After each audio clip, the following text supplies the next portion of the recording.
उसमें नाराज भाजपा, महाराज भाजपा, शिवराज भाजपा, भाजपा नहीं थी। नाराज भाजपा में अजय विष्णु जैसे लोग टिकट पा गए, महाराज भाजपा में महाराज के सब है, और शिवराज के जो 40 के करीब थे सबको टिकट, सारे मंत्री पा गए, सब आ गए। दोस्तों नमस्कार, मैं रम्मू सिंह। आज हम भोपाल में टाइम्स ऑफ इंडिया के काफ़ी सीनियर पत्रकार अरुण दीक्षित जी से बात कर रहे हैं। राजनीतिक रूप से उन्हें बहुत कुछ जानकारियां हैं, तो मैं चाहता हूं कुछ वो मेरे चैनल के साथ साझा करें। राष्ट्रीय राजनीति में अचानक एक बदलाव दिख रहा है कि बड़े बड़े केंद्रीय मंत्रियों को विधानसभा जैसे छोटे चुनाव में उतार दिया गया। इसकी वजह क्या हो सकती है? देखिए रमू भाई, राष्ट्रीय राजनीति में बदलाव तो उसी दिन हो गया था जिस दिन नरेंद्र मोदी देश के प्रधानमंत्री बने थे। पहले उन्होंने गुजरात में जो प्रयोग किया था कि सारी लाइनें छोटी कर दी थी।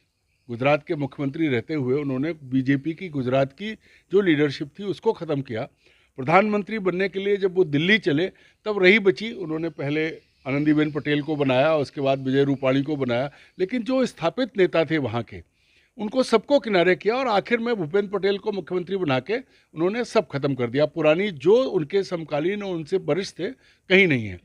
दिल्ली जब वो पहुंच गए उसके बाद उन्होंने जो प्रयोग शुरू किए उसमें आप देखिए तो आज पूरे देश में कहीं वो बीजेपी जो अपने नेताओं की शुचिता, ईमानदारी और प्रतिष्ठा के लिए जानी जाती थी, उस बीजेपी में नरेंद्र मोदी के बाद अगर आप नाम गिनना शुरू करें तो आज की पीढ़ी तो नाम भी नहीं ले सकती। नितिन गडकरी को किस तरह अपमानित करके किनारे किया जा रहा है, ये पूरा देश नहीं दुनिया देख रही है।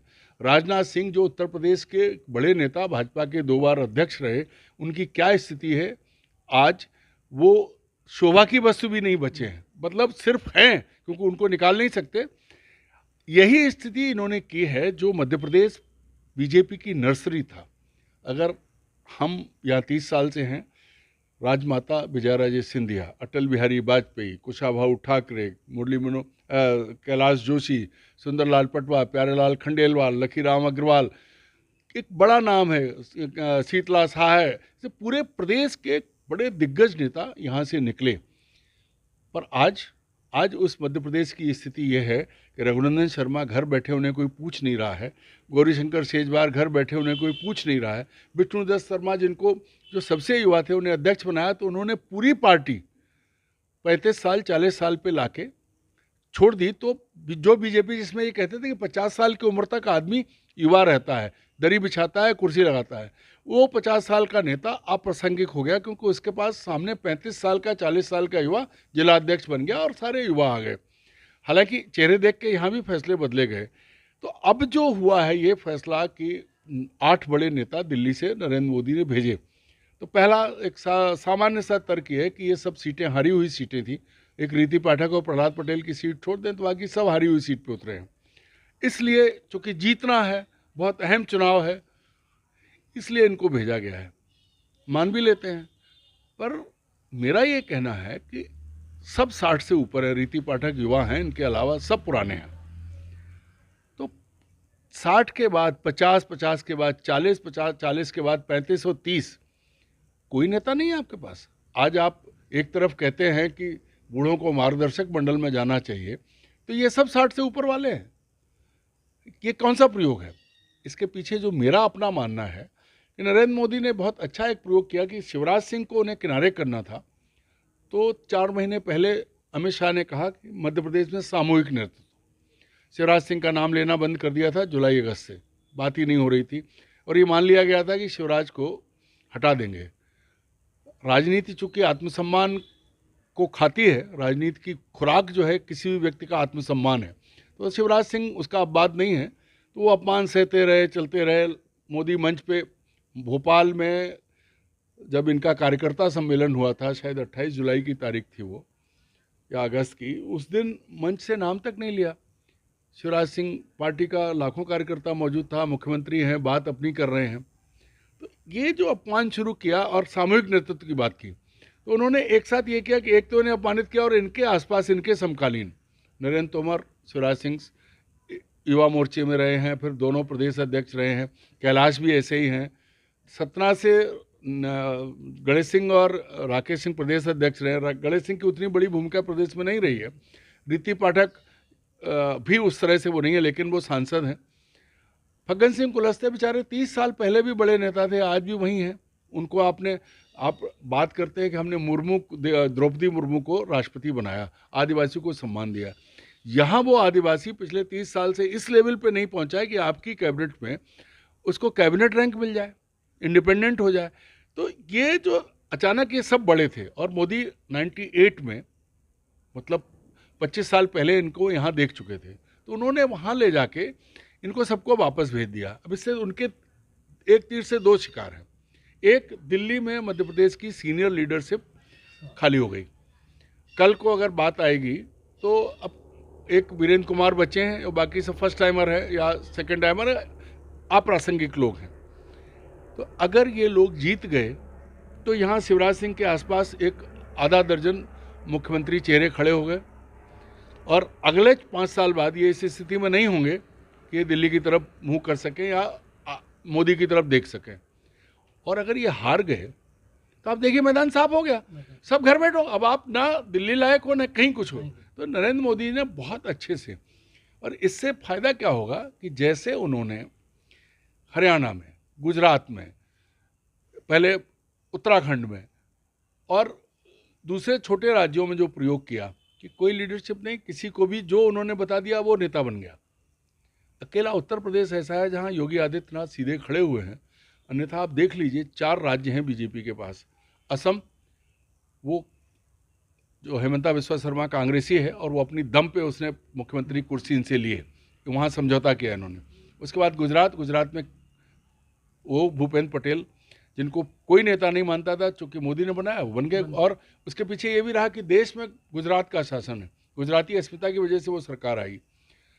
तीसरा मध्य प्रदेश आ जाता है, चौथा तो मध्य प्रदेश में खरीदी हुई सरकार है। इसके बाद ये कहेंगे हम महाराष्ट्र में तो बैसाखी लगाए हैं आप, गुजरात का कोई मतलब नहीं है कैसे सरकार बनी है, पंजाब आप हार चुके हैं, हिमाचल आप हार चुके हैं। हरियाणा में भी अगर देवीलाल ओम प्रकाश चौटाला जेल नहीं गए होते और आरोपित नहीं होते तो उनका ग्रांडसन समझौता नहीं करता।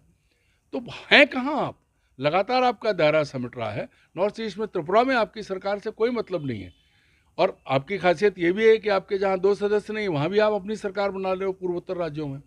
तो एक पूरी तरह से वो बीजेपी जिसको अटल जी की बीजेपी या मूल्यों वाली पार्टी, वो सबको ख़त्म करके एक नई तरह की जो कॉरपोरेट कल्चर में काम करेगी, जो हुक्म ऊपर से आया वो हुक्म मानना है, और जो नहीं मान रहा है उसको ये ख़त्म कर रहे हैं। ये जो लोग भेजे गए हैं, मैं ये बात यहीं ख़त्म करता हूँ कि इनको सिर्फ दो तरफा प्रयोग है, जीत गए तो राज्य तक सीमित और हार गए तो घर तक सीमित। ये मूल मंत्र है उनका। शिवराज सिंह चौहान इतने सीनियर लीडर हैं, 4 बार के मुख्यमंत्री हैं, उनके नाम की घोषणा चौथी लिस्ट में होती है। देखिए उसका भी बड़ा मजेदार किस्सा है। अमित शाह ने पहली बार नाम नहीं लिया। इंडिया टुडे के ब्यूरो चीफ ने जब उनसे पूछा, बोले आप चिंता क्यों करते हैं, हमारी पार्टी का मामला हम कर लेंगे। उसके थोड़े दिन बाद अमित शाह की प्रेस कॉन्फ्रेंस के बाद नरेंद्र तोमर की प्रेस कॉन्फ्रेंस हुई।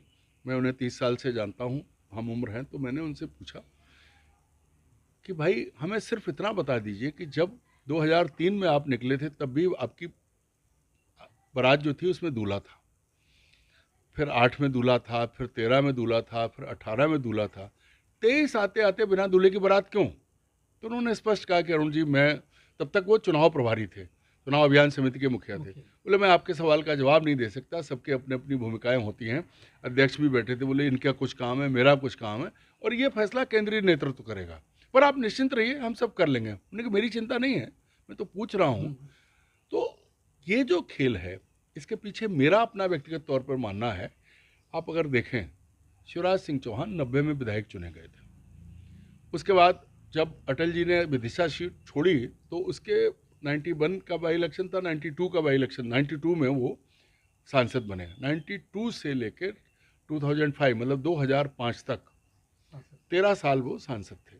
उसके बाद जिस तरह जिन हालात में वो मुख्यमंत्री बने और उमा भारती बाहर हुई वो एक अलग मुद्दा है, लेकिन मुख्यमंत्री बनने के बाद 2008 में उन्होंने पहला चुनाव उनकी अगुवाई में लड़ा गया। कायदे से कहें तो 2008 से उनकी पारी शुरू होती है। अच्छे बहुमत से जीते, क्योंकि कांग्रेस में एक नेता संन्यास पर थे और उन्होंने कांग्रेस को संन्यास दिलाया खुद के साथ साथ, तो वो कितने कारण रहे हैं वो सब जानते हैं। उसके बाद 2013 में आया, 13 में भी शिवराज सिंह, चूँकि कांग्रेस तब भी चल रही थी और संन्यास का पीरियड चल रहा था, तो वो भी सेल कर गए, मतलब तैर के निकल गए। बढ़िया अच्छा काम भी किया, लाडली लक्ष्मी, लाडली बहना, सबके मामा, सब हुआ। इसके साथ साथ अगर आप देखो तो व्यापम भी हुआ, डंपर भी हुआ, भर्ती घोटाले के साथ साथ आपका माइनिंग घोटाला हुआ, आईपीएस अफसर मारा गया। महाकाल तो अब का है, मैं मतलब शुरू से चलता रहा। अब लेटेस्ट पटवारी है, नर्सिंग घोटाला है, मेडिकल कॉलेज, मेडिकल यूनिवर्सिटी में रिजल्ट का घोटाला, हर लेवल पे बातें ये लगातार करते रहे और दोनों चीज़ें साथ चल रही थी। इनकी कोशिश थी कि खुद का रेपो बनाए पब्लिक से, तो मामा बन गए, लोगों को पैसा दिया, यात्रा कराई, तीर्थ यात्रा कराई, सब है। लेकिन उसके साथ साथ मेरा ये मानना है कि तब जो कंट्रोल इनके ऊपर था उसमें सबने फायदा उठाया।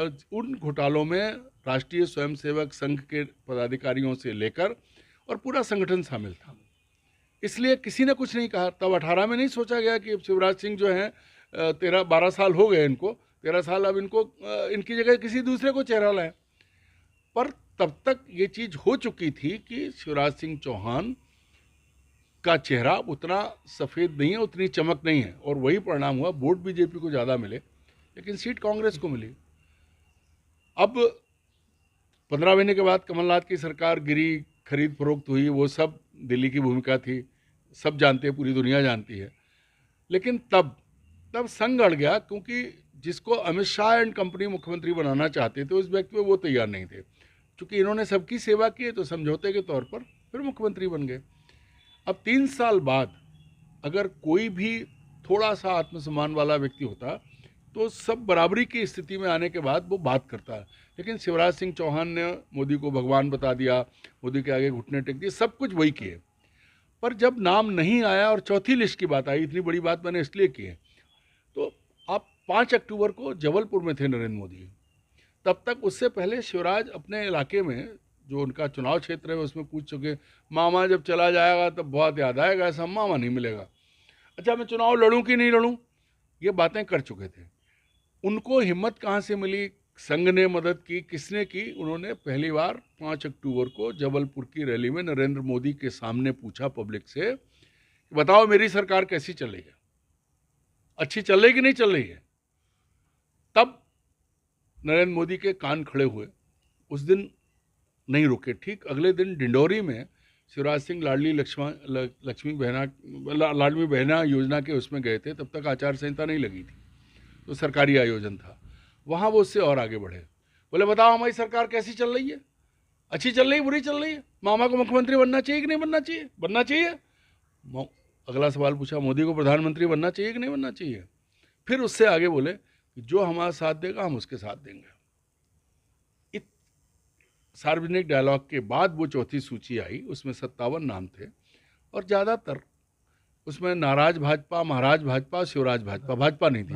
नाराज भाजपा में अजय विष्णु जैसे लोग टिकट पा गए, महाराज भाजपा में महाराज के सब है, और शिवराज के जो 40 के करीब थे सबको टिकट, सारे मंत्री पा गए, सब आ गए। तो अब उसके बाद से आप देखो फिर नरेंद्र मोदी का रवैया थोड़ा बदला। हालांकि अभी भी सामूहिक नेतृत्व की बात हो रही है, लेकिन अब आज मैंने पहली बार बीजेपी के प्रचार में लाडली बहना योजना की बात सुनी। उससे पहले उनके भाषणों में अपनी योजनाएं थी। आप 17 से यहाँ चल के आए, आप देखिए नरेंद्र मोदी का बड़ा सब जगह बड़ा प्रचार उनका है। मोदी के मन में मध्य प्रदेश, इससे पहले जो होर्डिंग थे, मैं हूँ शिवराज का परिवार, शिवराज का परिवार चल रहा था। अब शिवराज और शिवराज का परिवार पीछे हो गए और अचानक मोदी आ गए, मोदी ने टोटल कैप्चर कर लिया है।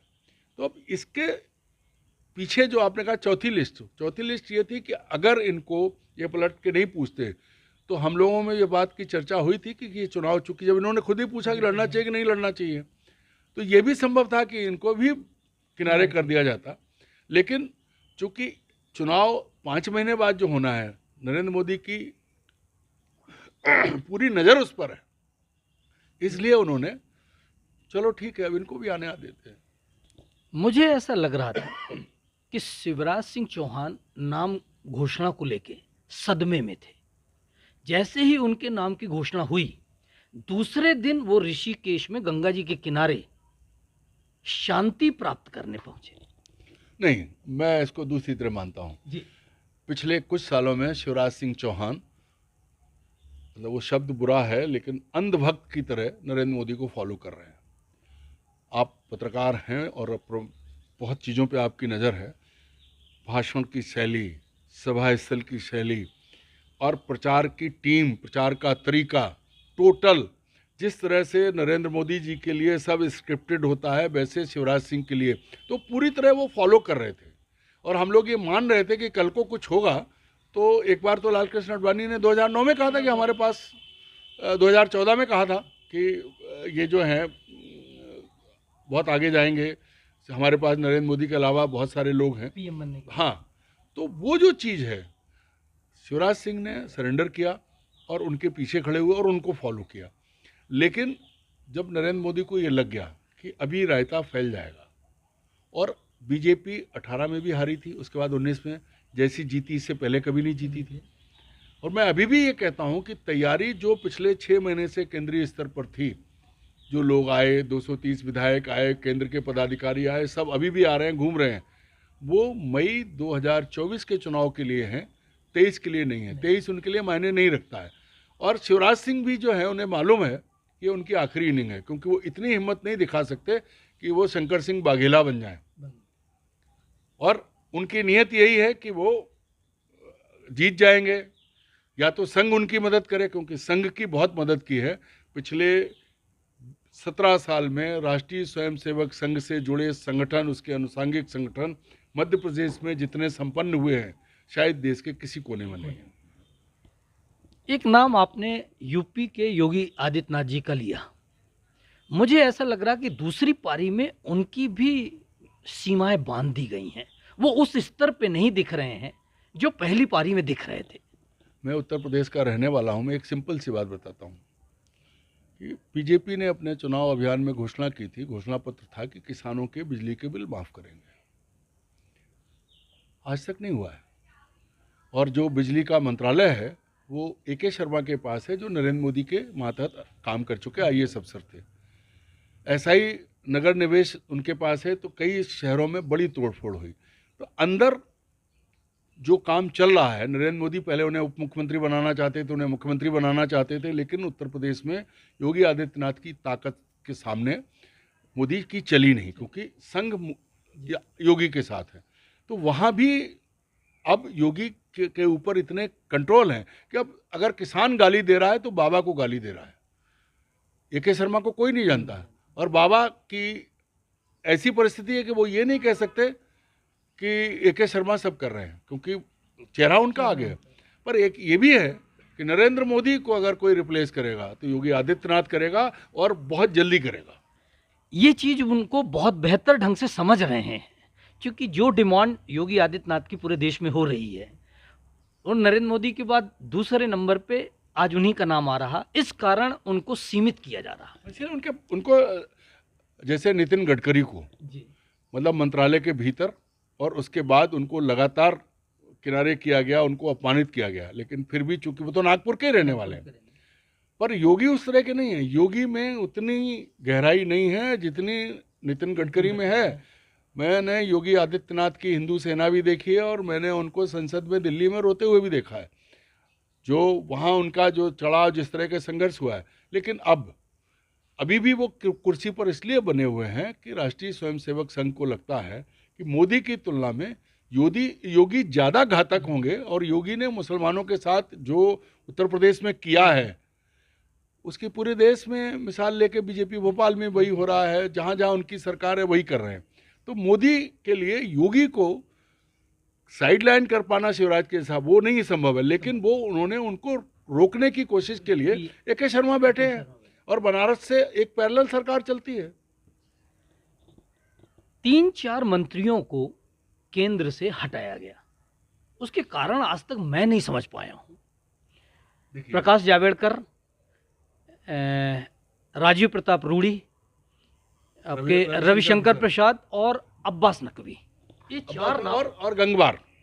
हाँ, देखिए, रूडी, जावड़ेकर, रविशंकर प्रसाद, नकवी और गंगवार जी, और भी कई लोग थे। मतलब अब जैसे वो राजस्थान वाला वो कर्नल राज्यवर्धन, ये सिर्फ क्योंकि ये सब इनको मैं बरसों से जानता हूँ, पढ़े लिखे, योग्य और अपने सब्जेक्ट पर पकड़ रखने वाले। वो रूडी बहुत अच्छे पायलट भी हैं, स्मार्ट हैं और बहुत उत्साही भी हैं, मेरे मित्र भी हैं।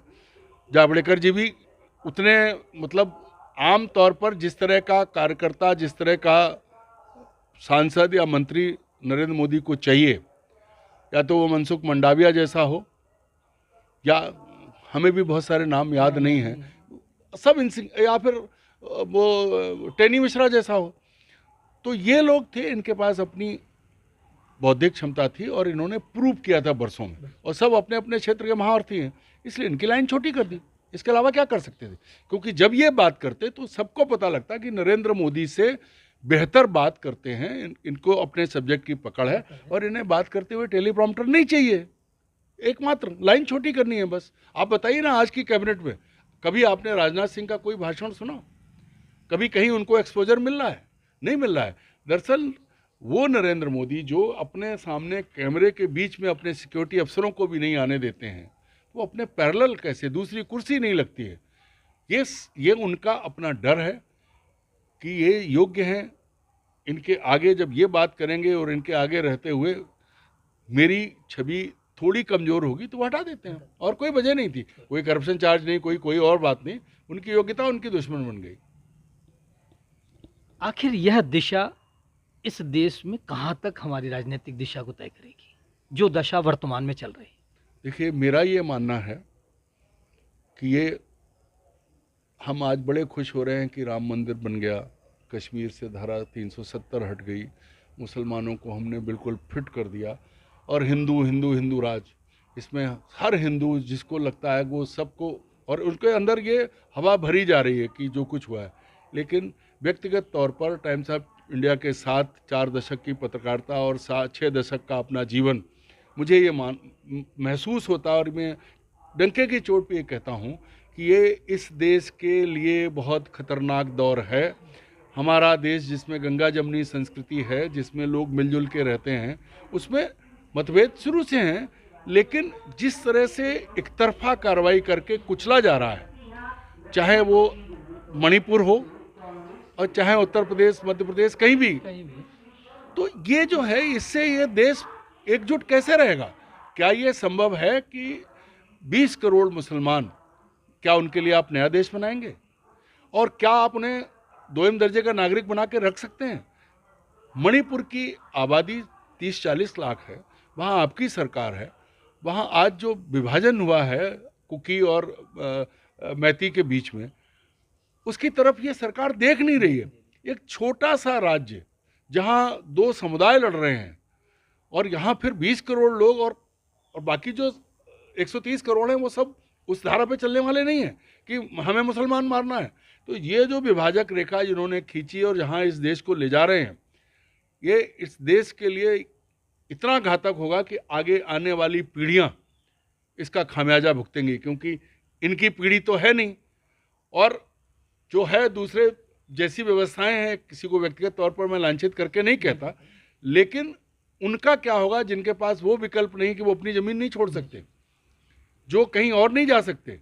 लोग एक तरफ से देश की संपत्ति लुट रही है, कुछ लोगों के हाथ में जा रही है, और दूसरी तरफ एक आम आदमी जिसको चाहिए स्वास्थ्य, शिक्षा, रोजगार।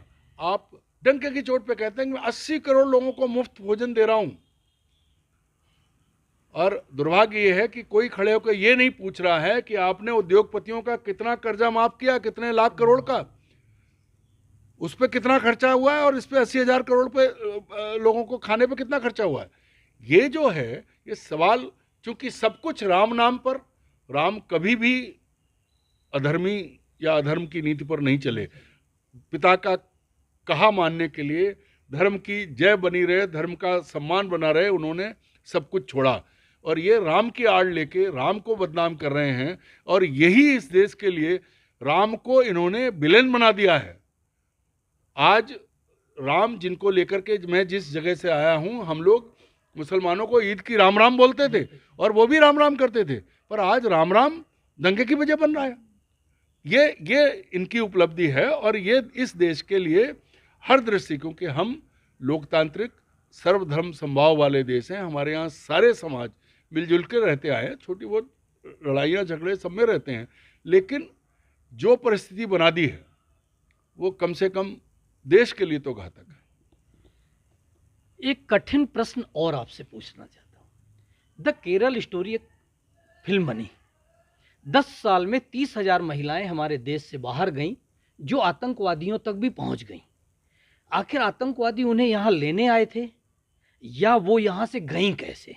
और गृह मंत्री अमित शाह जी, देखिए, पहले तो ये आंकड़ा गलत है, बाद में मान लिया था कि सिर्फ 3 केस थे। जो 30,000 प्रचारित किया, यही संघ की प्रचार शैली है। और दुनिया जानती है कि केरल से खाड़ी के देशों में काम करने के लिए बड़ी संख्या में लोग जाते हैं। ये भी तय है कि इस तरह की घटनाएं हो जाती हैं, पर सवाल ये है कि केरल स्टोरी हो या कश्मीर फाइल्स हो, इनका हल क्या है? इनसे क्या हासिल हुआ?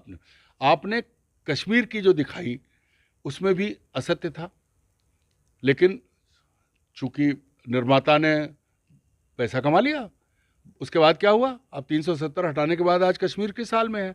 जहाँ तक केरल स्टोरी का सवाल है, केरल में देखिए मुसलमान, हिंदू और ईसाई तीनों हैं, और सब जातियों के, सब धर्मों के लोग बाहर काम कर रहे हैं। वहाँ से मुस्लिम लड़कियाँ भी काम कर रही हैं, ईसाई लड़कियाँ भी काम कर रही हैं। केरल की नर्सें पूरी दुनिया में जानी जाती हैं। आप कश्मीर में जाइए तो केरल की नर्स मिलेगी।